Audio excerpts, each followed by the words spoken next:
이 자리에 하나님의 은혜와 평강이 우리와 함께 하시기를 주님의 이름으로 기원드립니다. 기독교의 가장 핵심이 무엇일까요? 기독교의 가장 핵심되는 가르침은 지난주에 살펴본 것처럼 은혜로 말미암아 우리가 구원받았다라는 가르침입니다. 이 구원은 하나님의 선물입니다. 여기에 인간의 어떠한 노력도 없고요, 행위도 더할 수 없습니다. 우리의 공로는 하나도 없습니다. 그렇기 때문에 뭐라고 얘기하냐면 자랑하지 말라라는 거예요. 내가 구원받은 거에 대하여 자랑하지 말라고 얘기해요. 왜냐? 구원은 오직 하나님의 은혜로 말미암아 주어지는 것이라는 거예요. 우리는 하나님의 은혜로 구원받은 자예요. 이 땅에서 이미 얻은 구원을 누리며 사는 자들이에요. 여기서 구원을 누린다라고 할 때요, 여러분 무엇이 누리는 걸까요? 이게 오늘 설교 본문의 오늘 설교 전체의 핵심입니다. 그냥 누리면 저절로 구원을 누릴 수 있을까요? 구원을 내가 이미 얻은 것이니까 뭘 구원을 누리려고 그래? 그냥 이미 내 건데 상관없는 것 아니야 라고 생각하는 분들도 있을 거예요. 아니면 구원을 누리기 위해서는 내가 뭔가를 해야 되지 않을까라는 행위적인 접근으로 생각하는 사람들도 있을 거예요.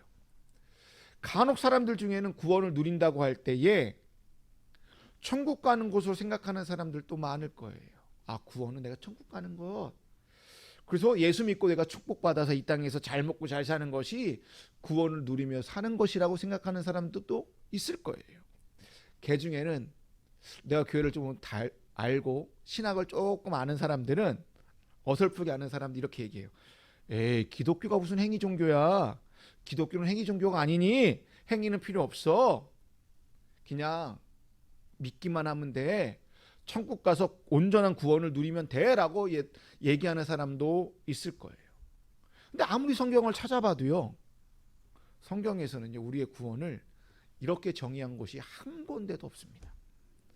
사도 바울은 오늘 본문 10절에서 구원이 무엇이고 구원의 목적이 무엇인지 우리에게 이야기하고 있습니다. 그리고 저는 오늘 10절 말씀이 구원을 누리는 자들의 모습이라고 생각되어집니다. 10절 말씀입니다. 우리는 그가 만드신 바라 그리스도 예수 안에서 선한 일을 위하여 지으심을 받은 자니 이 일은 하나님이 전에 예비하사 우리로 그 가운데서 행하게 하려 하심이니라. 무엇보다 이 10절 말씀을 주목해야 될 것은 사도 바울이 지금 우리의 구원을 창조의 언어로 설명하고 있다라는 거예요. 구원을요, 창조의 언어로 재해석해 놓았다라는 거예요. 사도 바울은 우리가 그리스도 안에서 창조되었다라고 말하면서 하나님이 그리스도 예수 안에서 우리를 새롭게 창조하였다라고 10절에서 얘기하고 있어요. 왜요? 왜 하나님이 우리를 그리스도 안에서 창조하셨을까요? 사도 바울은 이렇게 얘기하고 있어요. 하나님이 예비하신 선한 일을 행하게 하기 위해서라고요. 그렇다면 선한 일이 무엇일까요? 선한 일을 행하는 것이 결국 무엇을 얘기하냐면 이 땅에서 구원을 누리는 자들의 전형적인 모습이라는 것이죠. 뒤집어서 얘기하면 이미 얻은 구원을 누리는 자들은 이 땅에서 선한 일을 행하는 자들이라고 정의 내릴 수 있습니다. 우리가 이 땅에서 이미 얻은 구원을 제대로 누리기 위해서는 하나님이 예비하신 선한 일을 행할 때에 이 땅에서 온전히 구원을 누리며 살 수 있다라는 말씀입니다. 그렇다면 여기서 말하는 선한 일이란 우리가 생각하는 보편적이고 일반적인 선한 일이 수도 있지만 오늘 본문 안에서 국한해서 생각해 보면 하나님이 우리를 선한 일을 행하기 위하여 창조하셨다라고 했을 때 이 행하다, 선한 일을 행하다라는 이 행하다라는 단어가요, 에베소서 2장 2절에서도 동일하게 나타나는데요. 에베소서 2장 2절 말씀이 뭐냐면 이 세상 풍조를 따르고 공중의 권세 잡은 자를 따랐으리라고 할 때 따르다라는 말이 행하다라는 단어와 같은 단어예요. 헬라어로. 그렇다면 10절에 있는 말씀과 2절에 있는 말씀은 정확하게 대조를 이루고 있는 말씀으로 생각할 수 있어요. 그렇다면 무엇이 선한 일이고 무엇이 선하지 않은 일이라는 것을 우리는 정의 내릴 수 있어요. 선한 일이란 세상의 풍조를 따르지 않고 공중의 권세 잡은 자를 따르지 않는 것이 선한 일이라는 거예요. 마귀를 따라 자기 마음의 욕심을 이루는 삶, 그러니까 반대되는 삶을 살아가는 것이 선한 일이라고 사도 바울은 얘기하고 있다는 거예요. 하나님의 구원을 경험한 사람들은 자기의 욕심을 뭐예요? 내려놓는데요. 그리고 하나님의 창조의 목적에 맞게 뭐예요? 삶을 살아가는 것이 선한 일이라고 정의 내릴 수 있습니다. 그다음 구약에서는 선한 일을 무엇이라고 정의해 놨을까요? 구약은 단순해요. 정의와 공의예요. 하나님의 의도 뭐냐? 하나님의 의도 공의와 정의예요. 하나님의 올바른 삶도 무엇이냐? 정의와 공의로운 삶이에요. 그러니까 구약에서 말하는 선한 일은 하나님의 모습이 이렇게 나타났으면 좋겠다라는 거예요. 그것이 뭐냐? 우리 인간 사이에서 정의와 공의로 표현되어 있다라는 거예요. 특히 이사야는 이것을 뚜렷하게 우리에게 설명하고 있어요. 이사야 5장 7절에 있는 말씀입니다. 이스라엘은 만군의 주님의 포도원이고 유다 백성은 주님께서 심으신 포도나무다. 주님께서는 그들이 선한 일, 여기서 선한 일이 정의를 내기를 해요. 선한 일 하기를 기대하였는데 보이는 것은 사륙뿐이다. 주님께서는 그들이 옳은 일, 공의를 하기를 기대하였는데 들리는 것은 그들에게 희생된 사람들의 울부짖음뿐이다. 이 말씀의 요지는 무엇입니까? 주님께서 그렇게 아끼시는 이스라엘이 주님께서 그렇게 바라시던 정의, 선한 일을 버렸다라는 거예요. 그리고 뭐 했다는 거예요? 사륙만, 포악만 남아있다라는 거예요. 그리고 하나님이 그토록 원하였던 공의, 옳은 일을 그렇게 바랐는데 그것을 다 버리고 다른 사람들의 입에서 절규와 울부짖음만 터지게 했다라고 이사야는 이야기하고 있습니다. 하나님이 바라는 게 무엇입니까? 단순해요. 이 땅에서 선한 일을 하고 옳은 일을 하라는 것이 하나님의 소원이고 바람인데 이스라엘 백성들은 하나님의 소원과 바람을 다 묵살해버리고 그냥 인간의 정욕대로, 인간의 탐욕대로 악취만 풍기는 삶만 살았다라는 거예요. 근데 오늘날 교회도요, 구약의 이스라엘 백성과 크게 다르지 않습니다. 교회라고 해서요, 믿음의 구원을 받은 사람들이 모여있는 이 공동체라고 해서요, 세상과 별반 차이가 있을까요? 죄송합니다. 똑같습니다. 선한 일이나 옳은 일을 하기보다는 어떻게 해서든 교회도요, 편법을 해요. 불법을 자행합니다. 부도덕한 행실이요, 만연해 있고요, 사기와 횡령 같은 범법을요, 교회 안에서 너무나 많이 저질러요. 뉴스를 보거나 그냥 매스컴만 봐도 알잖아요. 그리고 이 시대의 미디어가 교회를 어떻게 그리고 있는지 보세요. 이것이 우리의 교회의 모습이라는 거예요. 최소한 교회가 만든 헌법을 지키라고 만들어놨는데 그 헌법마저 자기들의 입맛에 맞게 다 뜯어고칩니다. 법을 어기든 말든, 그리고 거기에 방종을 해요. 잘못된 길을 가든 말든 거기에 옹호하는 사람이 있고요, 찬성하고요, 거기에 또 변호하는 사람들이 있어요. 그걸 보면 교회와 세상은요, 정말 비슷한 곳이에요. 왜 그럴까 생각해 보니까요, 이렇게 옹호하고 찬성하고 변호를 하면요, 떡고물이 떨어져요. 떡고물을 먹고 자는 사람들은요, 그렇게 할 수밖에 없어요. 근데 무슨 선한 일을 할 수 있겠어요? 9월 중순에 총회를 했습니다. 대부분의 교단이. 예장통합이라는 교단, 우리 교단이죠, 이 헌법을 어기면서까지 세습을 자행을 해요. 그리고 넘어갔어요. 근데 이번에 또 그 교회에서 세습 법을 뜯어 고치려고 한다는 거예요. 웃기지 않아요? 네? 수년 동안 총회를 어지럽게 했고 한국교회를 어지럽게 했던 그 교회가 그 교회에서 총회를 해서 세습 방지법, 대물림법을 뭐예요? 뒤집어 엎으려고 해요. 거기에 많은 사람들이 동조를 해요. 거기에 많이 옹호를 해요. 왜 그런지 아세요? 아까 얘기했잖아요. 이름은 얘기하지 않겠습니다. 김모모 목사 부자 밑에 있으면 콩고물이 떨어져요. 정말 많이 떨어져요. 그걸 먹으면 내가 배불리 살 수 있기 때문에 어떻게든 거기에 빌붙으려고 해요. 총회장이라는 양반이 제일 대표적인 주자입니다. 여러분, 선한 일이 과연 무엇일까요? 하나님 우리를 선한 일 하라고 창조해 놓고 우리를 구원해 주셨는데 과연 선한 일이 무엇일까요? 큰 의미에서 한번 생각해 보십시오. 오늘 본문의 관점에서도 생각해 봤고요. 구약의 관점에서도 생각해 봤어요. 오늘 본문에서 조금 더 큰 의미에서 선한 일이 무엇일까요? 선한 일은요, 새로운 창조 사역에 내가 동참하는 것이 선한 일이라는 거예요. 새로운 창조 사역이란 무엇입니까? 이 땅에 하나님 나라를 만들어 놓고 하나님 나라를 실현하여서 창세기 1장과 2장에 나오는 평화롭고 조화로운 모습을 만드는 것이 선한 일이라는 거예요.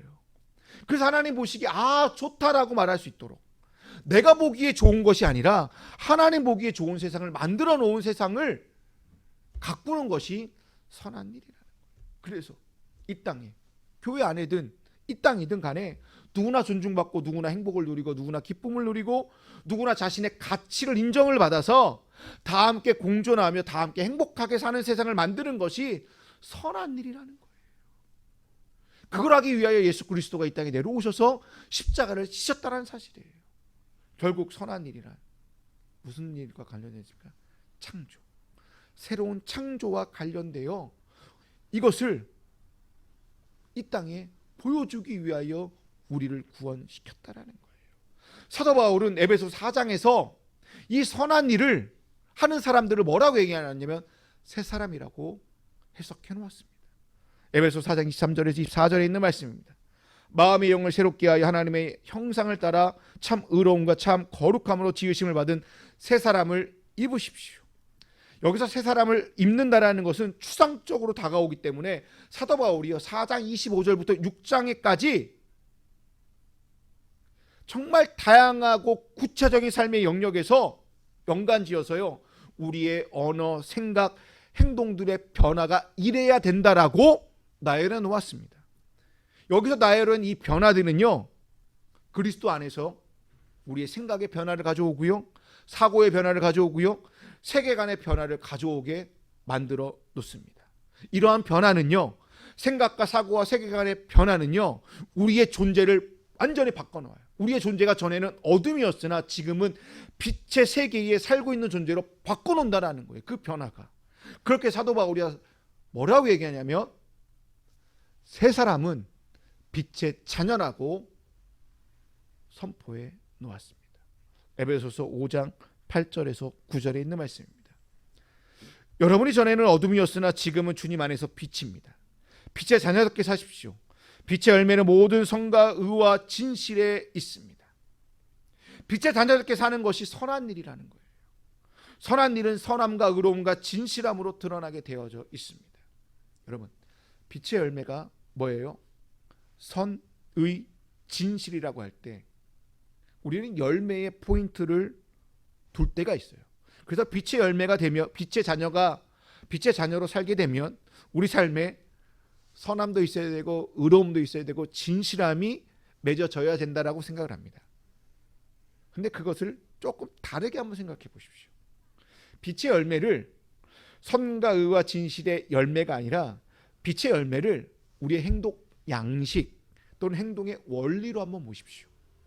빛의 자녀들은 선과 의와 진실한 삶으로 살아야 됩니다라고 생각해 보십시오. 그러면 명확해져요. 뭐냐? 내가 선하게 의롭게 진실하게 살아갈 때에 빛의 열매가 맺어진다라는 거예요. 고로 하나님의 교회는요 어떻게 되는 곳이에요? 착해야 되는 곳이에요. 의로운 곳이어야 돼요. 그리고 진실한 곳이에요. 착함과 의로움과 의로움으로 이루는 교회가 그리스도의 몸이라고 성경은 그리고 사도 바울은 우리에게 가르쳐주고 있다라는 거예요. 그렇게 우리는 이 세상에서 선하게 살아야 됩니다. 의롭게 사셔야 됩니다. 진실하게 사셔야 돼요. 왜냐? 우리가 빛의 자녀이기 때문에요. 빛의 자녀들은요 선하게, 의롭게, 진실하게 살 수밖에 없어요. 여러분, 이 땅에 수많은 교회들이 많잖아요. 이 땅에 저 교회가 교회인지 아닌지, 정말 저 교회가 교회다움이 있는지 아닌지, 그리고 저 사람들이 또 내 안에 예수를 내가 제대로 믿고 있는지 아닌지를 알 수 있는 방법이 무엇일까요? 또는 내가 이미 얻은 구원을 이 땅에 누리고 있는지 아닌지를 알려면 내가 이 땅에서 선하게 의롭게 진실하게 살고 있는지를 보면 바로 알 수 있습니다. 공동체든 개인이든 간에 그 삶 속에서 선함과 의로움과 진실함이 없다면 그거는 가짜일 가능성이 매우 높다는 것입니다. 우리가 빛의 자녀라면 빛의 열매를 맺어야 합니다. 이것이 선한 일을 행하는 것이에요. 이처럼 하나님은 우리를 선한 일 하도록 만드셨습니다. 여기서 만들다라는 것이 아까 만드신 바라는 이 단어가요, 세번역과 공동번역에서는 하나님의 작품이라고 번역했어요. 그래서 여러분들이 헬라어 이 작품이라는 말을 포이에마라는 말로 많이 들어보셨을 거예요. 포이에마라는 말은 적절하게 균형에 맞게 수고하여 정성을 들여 만들었다라는 의미로 많은 목사님들이 하나님의 작품이라는 말보단 하나님의 걸작품이라고 해석해 놓습니다. 작품이라고 하면요, 작가의 정신이 들어가져 있어요. 그리고 작가의 정성과 노력이 들어가 있어서 작품이 곧 작가의 정체성이에요. 그리고 작품은 이 세상에 하나밖에 없어요. 근데요, 간혹 저는 이런 생각을 해요. 내가 과연 하나님의 작품인가? 내가 과연 하나님의 걸작품인가? 라는 의문이 들 때가 있어요. 내가 하나님의 작품으로서 정말 내가 잘 살고 있는가? 내 안에 나를 만드신 하나님이신데 작가이신 하나님의 정체성이 내 안에 잘 드러나 있는가? 라는 생각을 할 때가 종종 있습니다. 왜냐? 내 삶을 보니까요, 포이에마처럼 느껴지지 않는 거예요. 하나님의 작품이 아닌 것처럼 느껴질 때가 너무나도 많다라는 거예요. 여러분은 어떠세요? 여러분은 자신 있게 나는 하나님의 작품이야, 나는 하나님의 작품으로 잘 살고 있어 라고 생각하세요? 우리를 보면 하나님 작품이라고 말하기가 민망할 정도로 정말 엉망진창으로 살 때가 너무나 많습니다. 내가 하나님을 믿는다라고 말하면서도 어제의 나와 오늘의 내가 별반 차이가 없습니다. 우리가 예수를 믿어도 돈통 변화되지 않는 모습을 보면서, 그리고 가정에서, 직장에서 믿는 자로서 포이에마 하나님의 작품으로서의 모습이 드러나지 않을 때가 너무나도 많다라는 거예요. 그래서 아내가 얼마 전에 저한테 이런 얘기했어요. 집에서도 목사라고 생각해 주세요. 아들 시우한테도 목사로 서 있어 주세요 라고요. 왜냐하면 제가 목사일 때는 좀 다르거든요. 네. 목사라는 가면을 좀 벗고 제대로 된 인간으로 가정에서도 아들한테도 서 있어 주세요 라고 얘기를 해요. 이게 우리의 모습이라는 것이죠. 그런 우리한테 무슨 선한 일을 논하고 무슨 선한 일을 행하는 것을 말하는 것이 왠지 사치처럼 느껴진다는 거예요. 그냥 내 삶을 보면 망가진 작품 같고요, 망가진 포이에마 같다고 저는 생각합니다. 우리를 빛의 자녀라고 분명히 사도 바울은 얘기했는데 빛의 자녀답게 살지 못할 때가 너무나도 많습니다. 우리가 이 세상의 풍조를 따를 때 아무런 생각 없이 그냥 살아도 되잖아요. 굳이 고민하지 않아도 되잖아요. 왜냐? 남들이 그렇게 살기 때문에. 그리고 다른 교회를 보고 다른 교인들을 봐도요, 별반 차이가 나지 않아요. 세상 사람들과. 그냥 공중의 권세 잡은 자를 따르며 우리가 이 세상에서 더 배부르게 살 수 있고요, 더 많은 부와 명예와 권력을 가질 수 있는데 굳이 좁은 길을 가서 고생을 하듯 산다고 해서 알아주는 사람 아무도 없어요. 굳이 남들과 다른 삶을 살아야 하는 이유가 무엇일까요? 굳이 남들도 하지 않는 새로운 창조 사역, 선한 일에 내가 동참해야 되는 이유가 무엇일까요? 그냥 편하게 예수 믿으면 안 되는 걸까요? 그냥 편하게 교회 다니면 안 되나요? 그냥 편하게 은혜를 구하고 우리의 가정과 자녀가 잘 되기를 기도하고, 살다가 힘들고 어려울 때 주님께 도와달라고 요청도 하고, 뭔가 해달라고 구하기도 하고, 그냥 나 자신의 안위와 우리의 가정을 편안하게 살면 안 되는 것일까요? 왜 안 되겠어요? 됩니다. 충분히 그렇게 살아도 됩니다. 그런데요, 참으로 희한해요, 신앙이라는 것은. 내가 신앙이 들어가면 들어갈수록 내가 신앙에 조금 더 하나님과 더 깊은 관계를 맺고 예수 그리스도를 조금 더 알기를 원한다면 그렇게 사는 사람이 아무도 없다라는 거예요. 그렇게 사는 것이 아니다라고 다 깨닫게 된다는 거예요. 그러면서 자기 반성을 해요. 그리고 자기 성찰을 해요. 주님이 걸어가신 그 길을 나도 걸어가겠습니다라고 다짐을 해요. 그러면서 우리는 그렇게 얘기해요. 주님, 주님이 걸어가신 그 길을 내가 제대로 걷지 못해서 하나님, 내가 신앙이 부족한 사람인 것 같아요. 내가 하나님의 작품이 아닌 것처럼, 그리고 내가 망가진 작품이라고 느껴진다는 거예요. 그냥 편하게 교회 다니고 자신의 안위와 가정의 평강을 바라는 사람들은 그런 생각조차 하지 않는다라는 거예요.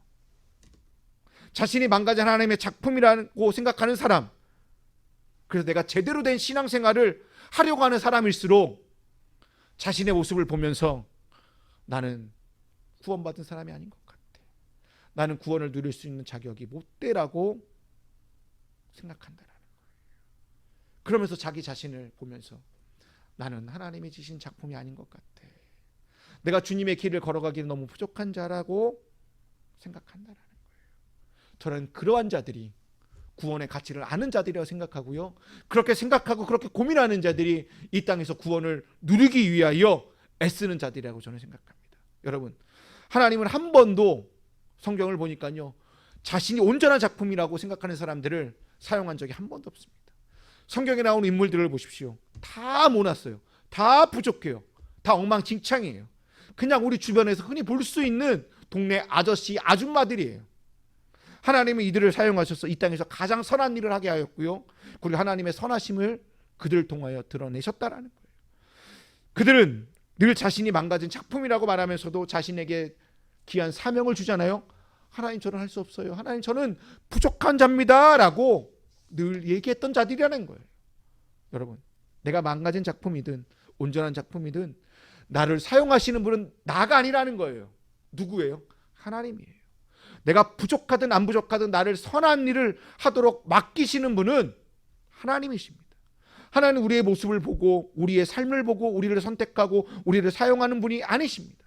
이미 얻은 구원을 기쁨으로 누리고자 하는 자들을 선택하시고 사용하셔서 하나님의 귀한 선한 일을 하도록 구원 사역의 도구로 삼으신다는 거예요. 그 길을, 그 선한 일을 할 수 있도록 우리에게 뭘 주세요? 힘과 용기와 은혜를 주시고요, 그보다 더 큰 게 무엇인지 압니까? 하나님이 나와 함께 임마누엘 해주신다는 겁니다.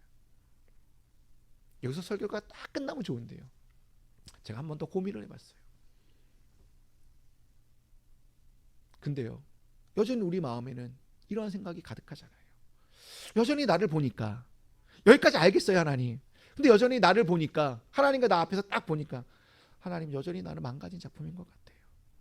내가 무슨 하나님의 포위에만 하고 제대로 믿지도 못하고 내 삶에 그리스도 향기가 나지도 않고요, 신앙의 본도 보이지 못하는데, 가정에서도 그리고 직장에서도 그렇게 살고 있는데, 그럭저럭 살고 있는데, 뭘 하든 잘 안 되고 매번 똑같기만 하고 뭔가 해보려고 하면 힘들기만 하고 그냥 하루하루 견디다 살고 있는데, 우리의 자녀들 봐도요 늘 그런데 그냥 오늘을 살기 위해 밑 빠진 독에 물을 붓는 것처럼 살고 있는데, 선한 일은 너무 저에게 가한 것이 아닙니까? 라고 생각하는 분들이 있을 거예요. 이런 분들에게 동화책을 하나 들려주려고 합니다. 금이 간 항아리라는 동화입니다. 화면을 보시면서 볼까요? 한 소년이 두 개의 큰 항아리를 가지고 있었다. 하나는 깨끗한 새 항아리였고 하나는 금이 간 낡은 항아리였다. 소년은 두 항아리를 가지고 매일 냇가에 물을 기르러 갔다. 하지만 집에 도착해서 보면 금이 간 항아리의 문은 반밖에 없었다.